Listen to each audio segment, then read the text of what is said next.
সুপ্রিয় দর্শক শ্রোতা, আসসালামু আলাইকুম। শব্দ বুঝে কোরআন শিখেন সহিহ শুদ্ধভাবে, এই ক্লাসে আপনাদেরকে স্বাগতম। প্রথমেই বলবেন আউযু বিল্লাহি মিনাশ শাইতানির রাজিম, বিসমিল্লাহির রহমানির রহিম। আল হাজ্জু, হামজা লাম জবর আল, হা জিম জবর হাজ, আল হাজ জিম পেশ জু, আল হাজ্জু। আলিফকে হামজা পড়বেন, যদি জের জাবার পেশ যদি আলিফের ওপর নিচে আসলে আলিফকে হামজা পড়তে হয়। আসহুরুম, এখানে দেখেন ঈদগামে বাগুন্না, এই দেখেন মিম এসেছে, এই দেখেন এখানে মিম। নুন সাকিন, দুই জাবা, দুই পেশ এবং দুই জেরের পাশে যদি এই চারটি হরফের মধ্যে একটি হরফ আসলে যেরকম মিম এসেছে, এই দেখেন মিম। এখানে দেখেন দুই পেশ, এই দেখেন দুই পেশের পাশে মিম এসেছে, এই যে দেখেন মিম, তার জন্য ঈদগামে বাগুন্না হচ্ছে।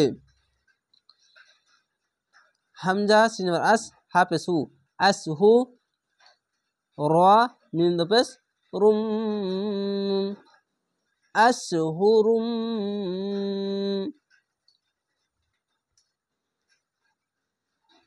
মালুমাত, এখানে তিন আলিফ টেনে পড়বেন, কেন?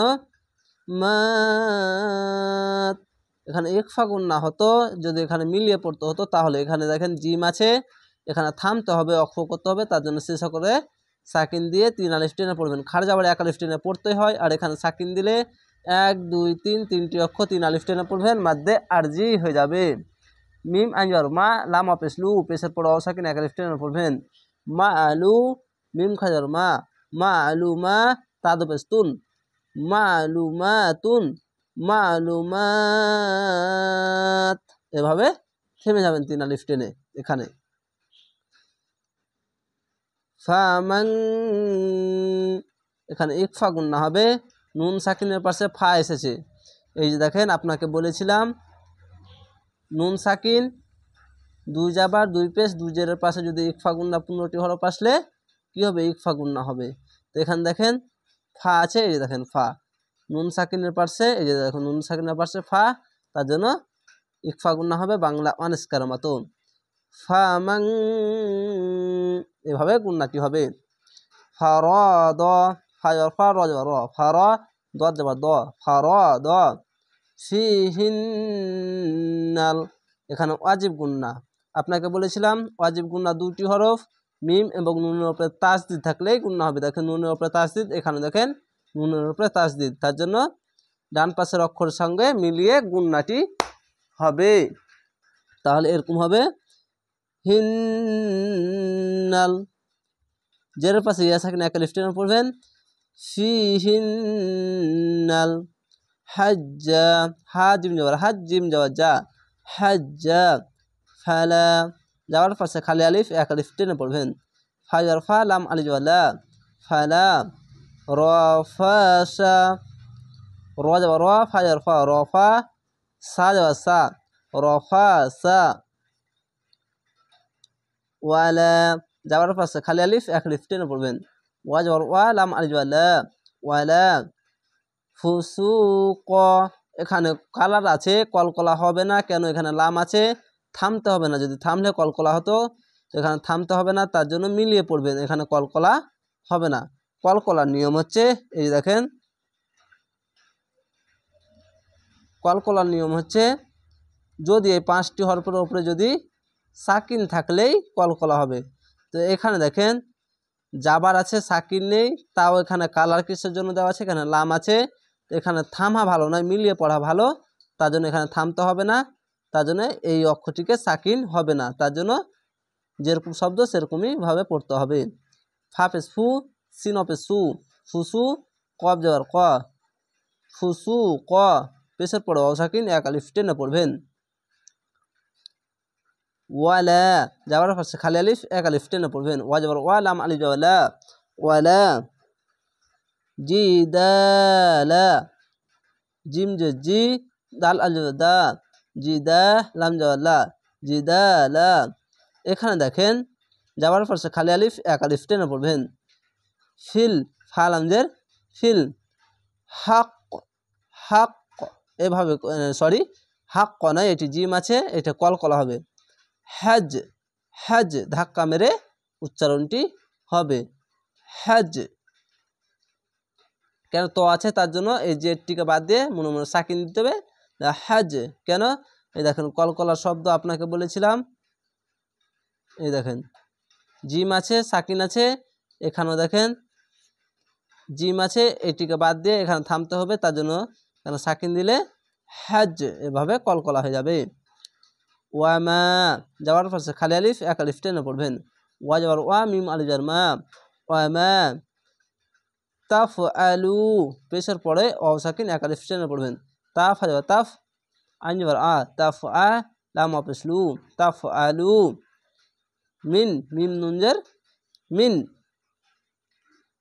খয়রি এখানে ঈদগামে বাগুন্না, এই দেখেন দুই জেরের পাশে ইয়া আছে, এই দেখেন দুই জেরের পাশে ইয়া আছে তার জন্য ঈদগামে বাগুন্না হচ্ছে এখানে। ইয়া লাম হুল এই হা লামপেস হুল এই লামের সঙ্গে মিলে যাবে, এই আলিফ আর এখানে একটি লাম আছে, এই দুটি বাদ হয়ে এই লামের ধরবে। ইয়া আইন যাবার ইয়া লাম মিম যাবার লাম ইয়া লাম হা লামপেস হুল ইয়া লাম হুল ল। এখানে তিন আলিফ টেনে পড়বেন, আর এটি আল্লাহ লেখাকে মোটা করে পড়তে হবে। কেন আল্লাহ লেখা ডান পাশের অক্ষর যদি পেশ বা জাবার ওপরে থাকলে লহু আছে তো এখানে থামতে হবে। দেখেন তো আছে বা এখানে দেখেন একটি থামার জায়গা, অনেক গুরুত্বপূর্ণ জায়গা, এখানে থামলে একটি সহভাব আছে, এখানে একটি নেকি আছে, তার জন্য এখানে থামবেন। তো লাম খাড়ে ল হা পেশু লহু না বলে ল এভাবে থেমে যাবেন।